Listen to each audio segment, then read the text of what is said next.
Okay, I'm Briggs White. I interviewed Chad White. The first question that I asked was, "What is your name and business name?" He responded with Chad White, and the business name is WK Contractors. I asked him what kind of business does he have. It's a concrete construction, mostly commercial, but some residential construction. I've worked for him the past 2 years, and we mostly do like highways and stuff like that, like box culverts and stuff, and curb. But they do some residential, which is just pouring the curb in like subdivisions, like little subdivisions and stuff like that. I asked him when he started his business. He couldn't remember the exact month. He said it was the spring of 2007. I asked what made him start his business. He said he's always wanted to start one. This one, that when he started this one, it was, or this, his business, it was just, he just had the right time and the right opportunity. And asked what's some advice you would give for people starting their own business. He said start small, work hard, don't turn any job down, and make sure to hire the right people and take care of your employees. He also said to work hard and do a lot of the stuff by your, like, on your own. But I don't know if that's really good advice. That's just how my dad is. He likes doing stuff his own way, and if it's not, he doesn't think it's done right, or it's done right at all. I asked him what was the hardest part about starting your business. He said just the fear of uncertainty and if you're doing the right thing or not. He said the work was there when they had more than plenty work that they could be doing. It was just the fact of forgetting about, or not thinking about failing, and the fear and just getting your foot in the door. I asked him what his biggest inspiration as an entrepreneur is, or like person. He said his dad. His dad has his own plumbing business for as long as I can remember it. My grandpa's had his. Then he said his people he's worked for in the past. He worked for another company out of Conway, that concrete company, and they pave like interstates and barrier wall, and that's where he worked before. And he learned that from a lot of them. Asked him who was his mentor that he went to for advice, starting out and even now. He said previous and current employers. Then I asked him, did he ever think it wasn't going to work out? He said you always have the doubt and the mistakes. He said, but you have to learn and work from those mistakes. Don't give up. He said he learned more from his mistakes than his successes. Number 10. What was the hardest job or task you had to learn? He said bookkeeping and accounting. He said he knew how to work people and do the work that he was in. He knew how to do it. It was just the other tasks that came along with starting his own business. It was the problem of, or was the hardest part, trying to figure out. Then I asked what was his least favorite part of the job, and he said working the long hours and being away from his family. And then I asked what his least favorite part, what was his favorite thing about having his own business.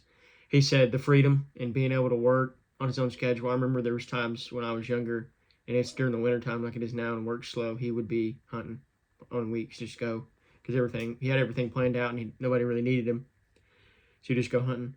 Then I asked what does his business look like now than what it was when he first started. He said it's grown a lot more, even then he had expected. It's more diverse. They do way more and different type of work than they did when they first started. When they first started, it was kind of just curb, but now they do box culverts, sidewalk, drop inlet boxes, manholes, kind of all kinds of stuff, ditch paving, walls. They poured big walls. Then I asked him how has he grown personally from becoming an entrepreneur. He said he's learned how to treat people better and how to think of others' problems in their lives more, and just be more understanding in that way when people need to take off. But he needs them to come to work, but they need to because they have family and personal stuff. And then I asked if he sold his business, and if he did, why. And he did sell his business. He said for the profit, and not like just how the money he got back from selling it, but like the whole business getting more profit. He said because by selling it, his business grew more, and they ended up getting more profit that way. They do a lot more jobs, and they have a lot more employees than they did when he owned it. Um, and he said it relieved the headache off of him of having to do all the accounting and the QuickBooks and all the bookkeeping and stuff like that. It really took that off of him. And then he asked, or then I asked, what was your most significant failure, and what did you learn from them? And he said one year they had to pay a bunch of money in taxes because they didn't buy like enough assets or whatever, and they just had money, and it kind of screwed them, and they had to pay a hefty amount. I'm not sure what, but I'm sure it had to be quite a bit. And he said he had to get a better accounting. And then he said also just losing money on jobs. He said you kind of have to learn to add like weather delays and stuff of that nature into the bids in case stuff like that happens and you don't finish when you think so. So then you go over and then you kind of lose money on the job. So you had to learn to kind of do that so they don't lose money if it rains or people don't show up or they don't have enough people. And then I asked, how did you find the best balance between work and personal life?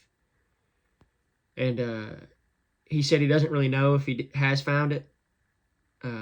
He said even when he's doing stuff with his family, he still is thinking about work. He said, and even before he started his own business, it was always that way. He's always thinking about work, kind of planning, rescheduling, making sure it's not going to rain, making sure they can do their work, what they need to get done that week. He fiddles and does stuff out in our shop all the time. He's always doing something. And then I asked the last one, number 18. I asked, what was your most significant achievement? And he said, growing his business to where one of the biggest construction companies in Arkansas wanted to buy him out, but they still wanted him to work there and run the day-to-day operations and kind of do what he did before they even sold it. Except he doesn't have to do all the accounting and all that stuff. All he does is bid and is in charge and tells people what to do. So he was pretty proud about that one, which I mean, I would say the company is the biggest dirt moving construction company in Arkansas. So it's pretty good achievement. But yeah, that's pretty much it. Thank you.